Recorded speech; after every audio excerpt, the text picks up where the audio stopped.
This is Dave. Hello, Dave. Dave is going to be our guide today on our discovery of democratic and emancipatory youth work. So what actually is youth work? Is it just sitting around and playing games with young people, or is it something deeper than that? What's that, Dave? You found out that the National Youth Agency 2014 defined youth work as an educational process that engages with young people in a curriculum built from their lived experience and their personal beliefs and aspirations. If this is how we define youth work, then what is it that makes it democratic and emancipatory? It must be noted that youth should not be overlooked as important contributors to social change, Durlack and Weisberg 2011. And yet, in modern society, through negative portrayal in the media, young people are primarily defined as social problems, rather than active and valued social and political contributors to society, Taylor 2009. As a result of this, youth work fights for a democracy where power is in the hands not of a minority, but of the whole people, Jefferson Smith 2005. Young people work in a powerful learning environment where themselves and youth workers learn together, providing young people with the opportunity to be emancipated, ensuring they play the fullest part in making decisions about issues that affect them, Taylor 2010. When interviewed, one young person stated, "Youth work made me realise that, do you know what, I actually do have something to contribute to my community, and what I say and can do is really important." Jefferson Smith second this when they state that democratic youth work works with young people, not on them. So Dave, if this is how we define democratic and emancipatory youth work, then let's go and look at some defining features of youth work.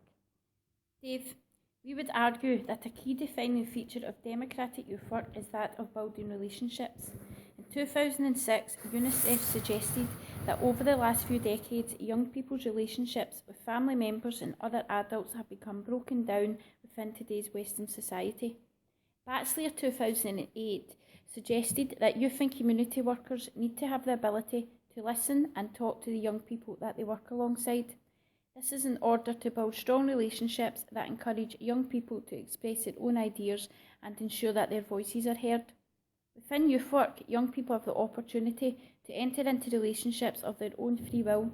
By allowing relationships to form naturally, it has fundamental implications on the ways in which workers run their clubs and can create more opportunities for them and the young people. In order to build positive relationships, youth workers tend to develop and organise programmes and activities of interest which will encourage young people to engage. Education through learning is impacted by the dialogue between the young person and the worker, allowing them to get to know them and tailor their learning needs around them. Well, Dave, you've also found another defining feature of youth work. What is it? It is young people at the centre of the learning.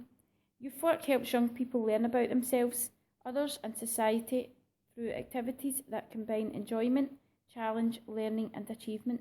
It's a developmental process that starts in places at the times when young people themselves are ready to engage, learn and make use of it. National Youth Agency. When engaging with young people, it is key that they are at the centre and the learning journey is built around them, taking their needs and issues into account. Youth workers practice to enable young people to have a voice and an input in their learning experience, encouraging them to articulate their own questions rather than the worker providing them with the answers. This is a key defining feature, as for some young people, youth work is the only opportunity that they have to learn, and without it there is no other way for them to engage with an education. Bamfield 2007. Dave, let's now go and look at different ways that youth work can engage young people. Well, Dave, one method which is effective in engaging young people is that of youth theatre. Did you know that youth theatre has a positive impact on the lives of young people, and found that it offered them a liminal space, Schnecker 2013, outside of the school and home environment in which freedom of expression is possible, where young people felt that they could be themselves? In a recent survey carried out by the National Association of Drama in Ireland, 78% of young people interviewed stated that taking part in youth theatre helped them understand more about the issues that affect them and their community. What's that, Dave? You spoke to a youth worker and she said that youth theatre becomes an opportunity for young people to explore a whole range of issues so it can broaden their whole idea of education. It helps to empower the young people we work with. If somebody's concerned about something in their community, they can come in and do a piece of drama on it. So Dave, I heard that you have visited Brazil lately.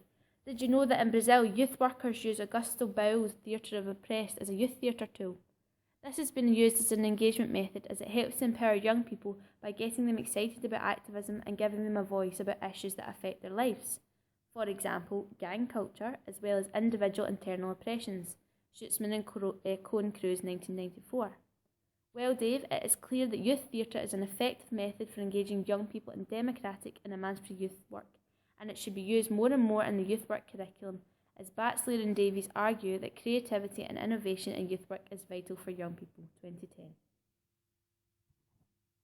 So Dave, another method that can be used to engage young people is that of youth work within schools. In schools, the banking method of education is used. This is a term which was penned in 1972 by Paulo Freire. This is where young people are viewed as receptacles in which educators pour knowledge, taking away the opportunity for students to learn, challenge and interact. Freire 1996. What must be noted is that as human beings, we are all different, and the same can be said for our learning styles. For some young people, the school setting and banking teaching method is impossible, and as a result, some people just refuse to go. Ord 2011.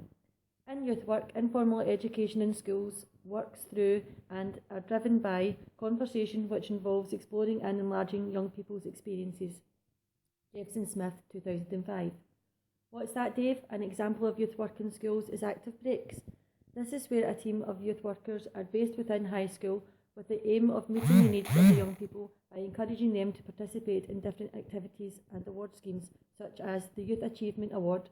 Active breaks helps to engage young people within schools by setting up clubs that include the girls group, the boys group, the Duke of Edinburgh Award group. Well, Dave, it looks like youth work is a boundary crossing pedagogy.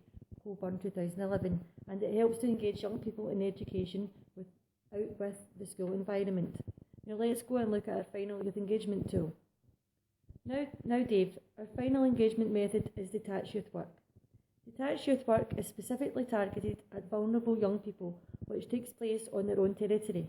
Batchelor and Davies 2008. Detached youth work begins from where the young people are in terms of their values, attitudes, issues and ambitions. Rod and Stewart 2009.